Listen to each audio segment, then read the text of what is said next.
E agora nós vamos para o quadro Você Pergunta e Nós Respondemos. Pastor, ontem ouvimos que a teologia da prosperidade ensina que Jesus desceu ao inferno e lá sofreu nas mãos do diabo durante 3 dias. Jesus realmente foi ao inferno? Não, Jesus não foi ao inferno. Quero dizer que a palavra inferno, como temos dito várias ocasiões, é a tradução da palavra grega Hades no Novo Testamento. E a correspondente palavra Hades no Novo Testamento, no Antigo Testamento aparece a palavra Seol. Seol e Hades são palavras sinônimas, indicando o mesmo lugar. Não a sepultura, mas lugar para onde iam as almas das pessoas que faleciam. E de acordo com o ensino de Jesus de Lucas 16, 22 a 25, Hades tinha 2 lugares, separados por um abismo. Um deles chamava-se Seio de Abraão, ou paraíso, para onde foi Lázaro, ao morrer, foi conduzido pelos anjos para o seio de Abraão, ou paraíso.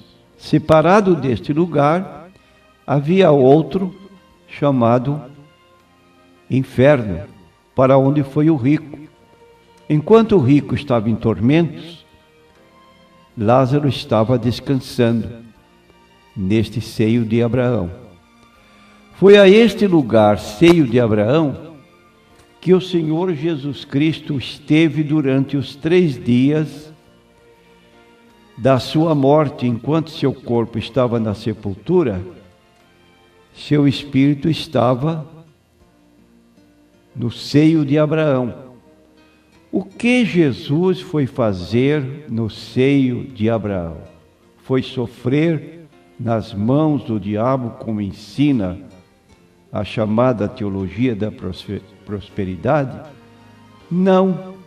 Diz o texto de Efésios, capítulo 4, versículos 8 e 9, o seguinte: subindo ao alto, levou cativo o cativeiro e deu dons aos homens.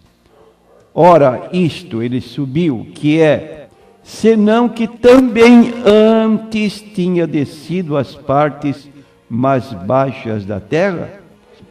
Aquele que desceu é também o mesmo que subiu acima de todos os céus para cumprir todas as coisas. Então Jesus foi ao Hades, seio de Abraão, paraíso, onde estavam os espíritos dos santos do Antigo Testamento, aguardando a realização da obra salvífica de Jesus, para poderem sair daquele lugar e irem para o céu.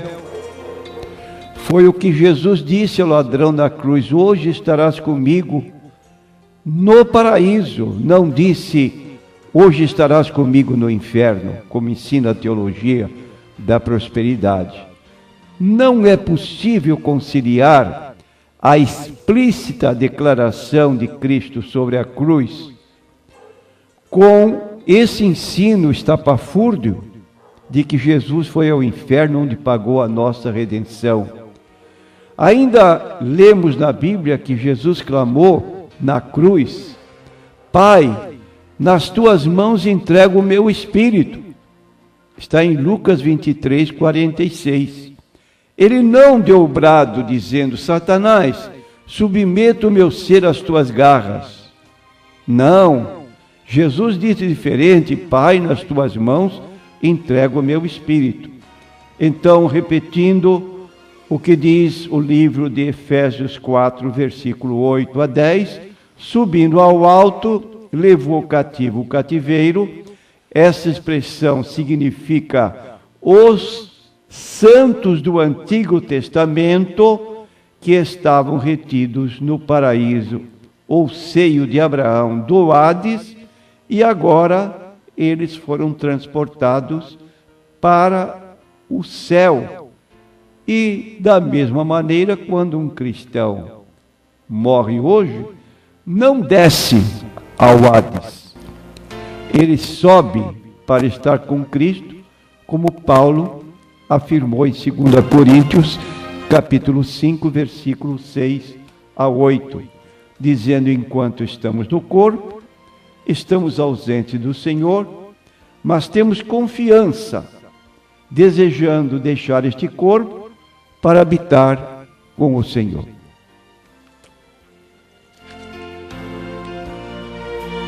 NQI é um homem. Ele pergunta: pastor, segundo o entendimento dos TJ, Testemunhas de Jeová, serão os habitantes de Sodoma ressuscitados? Bom, quero dizer que existem duas publicações da Sociedade Torre de Vigia, ambas com o mesmo título. O livro é Poderá Viver para Sempre no Paraíso na Terra, edição de 1983. Nesta edição de 1983, se lê o seguinte: Jesus mostrou que pelo menos alguma das pessoas injustas das antigas Sodoma e Gomorra estarão presentes na terra durante o dia do juízo. Embora tenham sido bastante imorais, podemos esperar que algumas delas sejam ressuscitadas. Jeová, em sua misericórdia, as trará de volta, de modo a terem oportunidade de apresentar a respeito de seus propósitos. Página 179 da edição de 1983. Entretanto, na segunda edição do mesmo livro, publicado em 1989, portanto 6 anos depois, já declara o oposto. Na mesma página se lê: a Bíblia diz que os homens de Sodoma procuraram ter relações sexuais com os homens que visitaram a Ló. A conduta deles era tão extremamente imoral que, mesmo quando cegados por milagres, se afadigaram tentando achar a entrada da casa para entrar e ter relações sexuais com os visitantes de Ló. E aí cita Gênesis 19, 4 a 11. Agora a pergunta: serão essas pessoas tão terrivelmente iníquas ressuscitadas durante o dia do juízo? Pelo que parece, as Escrituras indicam que não. De fato, por causa da sua excessiva imoralidade, as pessoas de Sodoma e das cidades circunvizinhas sofreram a destruição, da qual, pelo que parece, nunca serão ressuscitadas. Cita o texto de 2 Pedro, capítulo 2, 4 a 6, 9 e 10. Então, o que nós observamos? Uma contradição.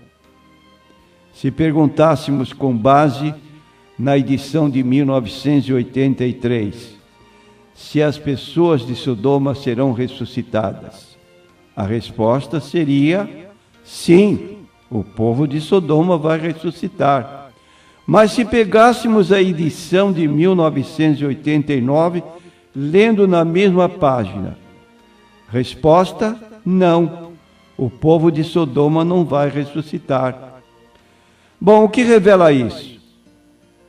Que os que escreveram o citado livro estão transmitindo ensinos de homens que sofrem mudanças doutrinárias frequentes. Como é que uma pessoa pode ter segurança no ensino de uma organização religiosa que hoje diz uma coisa e amanhã cita outra ao contrário? Isso não traz segurança com respeito à Bíblia, nós temos a Bíblia como a palavra eterna de Deus, que ela não sofre mudança, porque se a Bíblia começasse a sofrer mudança, quem poderia acreditar nela? Daí um conselho que o livro de Provérbios traz, Provérbios 24, 21 e 22. Diz o seguinte: teme ao Senhor, filho meu, e ao rei, e não te ponhas com os que buscam mudanças, porque de repente se levantará a sua destruição e a ruína de ambos. Quem o sabe? Então aqui diz claramente para não andarmos com pessoas que andam atrás de mudanças doutrinárias. Sim, não, não, sim. Isso, como disse, não dá margem a que a pessoa tenha uma convicção naquilo que aprende, porque amanhã vai mudar. E isso não é correto. Uma pergunta pela internet, pastor. Salomão foi salvo? Bom, é uma pergunta quase impossível de responder, porque se trata de uma situação pessoal. Nós não podemos dizer abertamente sim e não, mas o que nós depreendemos da leitura da Bíblia em trechos que correspondem à vida de Salomão. Antes de ler a respeito de Salomão, diz a segunda carta de Paulo aos Coríntios, capítulo 5, versículo 10, porque todos devemos comparecer ante o tribunal de Cristo, para que cada um receba segundo o que tiver feito por meio do corpo, ou bem ou mal. Então, todos compareceremos diante do tribunal de Cristo. Agora, a vida de Salomão pode ser dividida em duas partes. A primeira parte, ele foi um homem sábio, um homem que recebeu por 2 vezes a visita de Deus. Numa das visitas, Deus lhe perguntou o que ele queria como rei, e ele pediu sabiamente sabedoria. Quero sabedoria para me conduzir diante do povo, eu sou uma criança. E Deus se agradou desse pedido. Ele disse: porque não me pediste a vida dos teus inimigos, não me pediste riqueza, mas sabedoria, vou acrescentar ao teu pedido sabedoria, como tal nunca houve antes de ti, e nem depois de ti haverá outro igual. E ao mesmo tempo, riquezas, de modo que é proverbial a sabedoria de Salomão, como também suas riquezas. Porém, no final da sua vida, já na sua velhice, ele começou a tomar caminhos errôneos. Por exemplo, no capítulo 17 do livro de Deuteronômio, como conselhos dados aos reis, os reis não deviam multiplicar para si mulheres.